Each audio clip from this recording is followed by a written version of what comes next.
Big TV భక్తి సమాచారం WhatsApp ఛానల్లో జాయిన్ అవ్వండి. అన్ని విశేషాలు ఎప్పటికప్పుడు తెలుసుకోండి. చాలా సందర్భాల్లో కావచ్చు మనం ప్రతి సంవత్సరము వినాయకుని విగ్రహ ప్రతిష్ఠ చేసుకుంటాము. అసలు విగ్రహ ప్రతిష్ఠ సమయమే కావచ్చు, విగ్రహం ప్రతి ఇంట్లో శుభకార్యానికి వినాయకుని పూజ చేస్తాం. అసలు వినాయకుని పూజ ముందు ఏ శుభకార్యం చేయాలన్నా అంటే వినాయకుని పూజ ఎట్లా చేస్తుంటాం? వినాయకుడు అంటే వక్రతుండ మహాకాయ కోటి సూర్య సమప్రభ నిర్విఘ్నం కురుమే దేవ సర్వకార్యేషు సర్వదా అన్నాడు. అంటే మనకు ఏ విధమైనటువంటి అంటే మనం సత్యనారాయణ వ్రతం చేయాలన్నా సరే, వినాయకుడి పెట్టుకోవాలన్నా సరే, వినాయకుడికి పెట్టుకోవాలన్నా గణపతి పూజ చేయాలి. అంటే వరసిద్ధి వినాయకుడు. ఇప్పుడు మనం నవరాత్రులు చేస్తున్నాం కనుక తొండమును ఏకదంతమును తోరపు బొజ్జయు వామహస్తమును మెండుగ మోజుగజ్జలును మెల్లని చూపులు మందహాసమును కొండొక గుజ్జు రూపమున కోరిన విద్యలకెళ్ళకొజ్జవై ఉండడి ఓయి గణాధిప నీకు ప్రొక్కదని అంటాం. కనుక అటువంటి గొప్పనైనటువంటి మహనీయుడు ఏ విధమైనటువంటి యొక్క విఘ్నములు రాకుండా గణానాం పతి గణపతి అన్నాడు. అంటే సమస్తమైనటువంటి యొక్క గణములకు అధినాయకుడైన వాడు ఆధిపతి గణపతి. కనుక ఏ విధమైనటువంటి విఘ్నాలు రావాలన్నా కూడా ఏ విఘ్నములు రావు. ఒక్కసారి గణపతిని కనుక మనం ప్రార్థించి ఆరాధించి అర్చించి ధ్యానించి సేవించి నమస్కరించి చేస్తే కనుక ఇటువంటి ఏ కార్యమైనా సరే, మనం సత్యనారాయణ వ్రతం చేసినా, లగ్నం చేసినా, మరొక గృహప్రవేశం చేసినా ప్రధానంగా గణపతి పూజ అనేటువంటిది, అంటే ఏ గణపతి పూజనైతే చేస్తున్నామో ఆ గణపతి పూజ వల్ల, అందుకే మనం అంటాం అయం ముహూర్త సుముహూర్తో అస్తు అన్నాడు.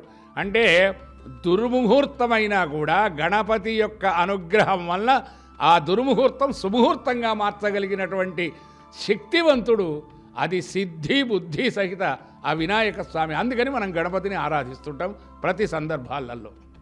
చూస్తే అంటే అమ్మవారిని అంటే దుర్గామాతను కూడా నెలకొల్పుతాము. కంటే రోజు రోజుకు అంటే అక్కడ పూజా విధానము, ప్రతిష్ట సమయము ఏ విధంగా ఉంటే బాగుంటుంది? చాలామంది ఏదో డీజే సౌండ్ పెట్టుకొని రకరకాలుగా సౌండ్లో రకరకాలుగా, అంటే ఈరోజు సోషల్ మీడియాలో వచ్చిన పాటలు సాంగ్సే కావచ్చు, డీజేకి అనుకూలంగా సౌండ్ పెట్టుకునే పరిస్థితి ఉంది. నిజంగా ఒక 9 రోజులు అమ్మవారిని పూజించాలంటే ఏ రకంగా ఉంటుంది? ముఖ్యంగా మనకు నవరాత్రులు అని ప్రత్యేకంగా చెప్పబడ్డవి. ఒకటి గణపతి నవరాత్రులు, రెండవది శరన్నవరాత్రులు అంటే అమ్మవారికి సంబంధించినవి. మరొక నవరాత్రులు ఉన్నాయి రామనవరాత్రులు, అవి వసంత నవరాత్రులుగా చెప్తాం. అంటే ఈ మూడిటిలో కూడా ప్రధానమైనటువంటిది ఏమిటంటే ప్రధానంగా మంత్రమే. మంత్రాధీనంతు దైవతం తన్మంత్రం బ్రాహ్మణాధీనం. కనుక ఆ మంత్రాలతో, ఎందుకంటే మామూలుగా ఒక ఖర్జూర పండును తీసుకొని గణపతి ఆవాహయామి స్థాపయామి పూజయామి అని మనం గణపతిని ఆవాహన చేస్తున్నాం. అట్లాగే ఈ 9 రోజులు కూడా ఆ అమ్మవారును పరిపూర్ణమైనటువంటి యాదేవి సర్వభూతేషు శక్తిరూపేణ సంస్థిత నమస్తస్యై నమస్తస్యై నమస్తస్యై నమో నమః.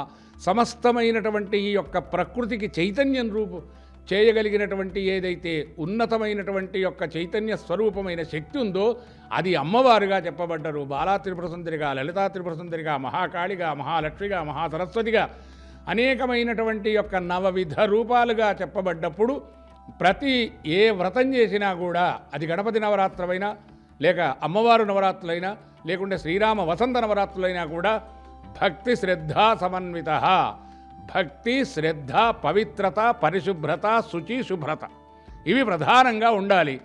ఆ తర్వాత చక్కని వైదికమైనటువంటి యొక్క వేద మంత్రాలతో చేయాలి.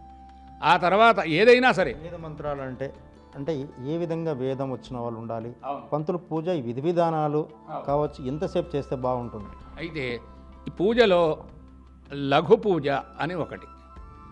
లఘు అంటే లమిత్యాది పంచపూజాంకుర్యాత్ అంటే ఇది ఒక 15 నుండి 25 నిమిషాల్లో అయిపోతుంది.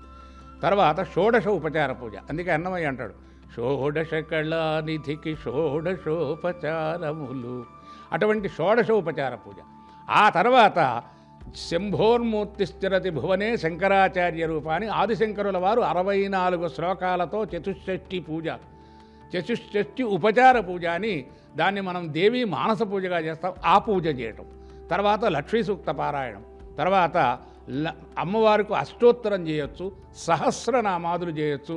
ఈ విధంగా వారి వారి శ్రద్ధ, వారి వారి భక్తి, వారి వారి సమయాన్ని బట్టి వారికి ఉన్నటువంటి యొక్క, ఎందుకంటే ఆ సందర్భంలో వారికి సంబంధించినటువంటి యొక్క బ్రాహ్మణోత్తములు లభించినటువంటిది కూడా సమయం ఉంటుంది కనుక ఆ లభించినటువంటి వారి విజ్ఞానాన్ని బట్టి వారి వారి ప్రకారంగా లఘు పూజ చేయొచ్చు, తర్వాత షోడశోపచార పూజ చేయొచ్చు, చతుషష్ఠోపచార పూజ చేయొచ్చు. ఈ విధంగా ఏ విధంగా చేసినా కూడా అమ్మవారికి చక్కగా స్నానం, వస్త్రం, గంధం, ధూపం, దీపం, నైవేద్యం, మంగళహారతి ఇవి మన ప్రధానం. ఇట్లా చేసి తర్వాత ఉపవాసంతో చేయాలి అని చెప్పిండు. తర్వాత ఉపవాసం అంటే శారీరకమైనటువంటి యొక్క ధర్మాన్ని బట్టి శరీరానికి సంబంధించిన శక్తినిచ్చేటువంటి యొక్క ద్రవ పదార్థములు కానీ ఇప్పుడు మనం వచ్చేటువంటి న్యూట్రిషన్ అటువంటివి కానీ తీసుకొని శరీరము ఇబ్బంది కలగకుండా చేయాలి. ఆ తర్వాత ప్రాతకాలములో చేయమని సాయంకాలం అంటే ప్రాతకాలము సాయంకాలము అనేటువంటిది ప్రధానంగా చెప్పబడ్డది కనుక ఆయా సందర్భాల్లో దాన్నే మన భాషలో కూడా సివిల్ టైం అంటాం. అంటే కాలదోషం పట్టకూడదు. అంటే ఎప్పుడో బ్రాహ్మీ ముహూర్తంలోనో ప్రభాత కాలంలో చేసేది ఎప్పుడో 12 గంటలకు చేయడం వలన ఆ ఫలం ఇవ్వకపోవచ్చు. అదే కాదు ఔషధమైనా సరే ఔషధాన్ని కూడా ఏ సమయంలో తీసుకోవాలో ఔషధంలోనే తీసుకోవాలి. కానీ అది కూడా ఔషధం ఒకవేళ సమయాన్ని మించి తీసుకుంటే ఔషధము మనం తీసుకోవచ్చు కానీ అది అంతగా పనిచేయదు. అట్లాగే మంత్రమైనా సరే ఉపచారమైనా సరే సమయము సందర్భము అంటారు కనుక ఆయా సమయాల్లో కనుక భక్తి శ్రద్ధా సమన్వితులైనటువంటి వాళ్ళై నియమనిష్టలై పవిత్రులై శుచిగా ఆచరించినటువంటి ఏ పూజనైనా కూడా అత్యద్భుతమైనటువంటి ఫలాన్ని ఇస్తుంది, అనుగ్రహిస్తుంది. బిగ్ టీవీ అవుట్లుక్ కథనాలు నచ్చితే వెంటనే బిగ్ టీవీ ఛానల్ ను సబ్స్క్రైబ్ చేయండి.